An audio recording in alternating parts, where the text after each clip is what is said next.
ना शेंगदाण्याचा कूट ना कोणतीही डाळ, तरीही मस्त अशी चमचमीत भेंडीची भाजी आज आपण बनवणार आहोत। त्यासाठी मी इथं एक मोठा कांदा चिरून घेतलेला आहे, त्याचबरोबर अर्धा किलो भेंडी चिरून घेतलेली आहे आणि बारीक चिरलेली थोडीशी कोथिंबीर। आता काय करायचं, कढईमध्ये 2 चमचे तेल घ्यायचं। तेल व्यवस्थित तापले की त्याच्यामध्ये अर्धा चमचा जिरं टाकायचं। जिरं व्यवस्थित तडतडले की त्याच्यामध्ये बारीक चिरलेला कांदा आणि चिरलेली भेंडी टाकायची। कांद्याबरोबरच आपल्याला भेंडी टाकायची आहे।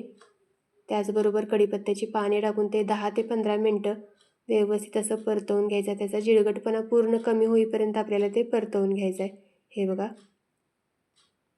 अशा पद्धतीने।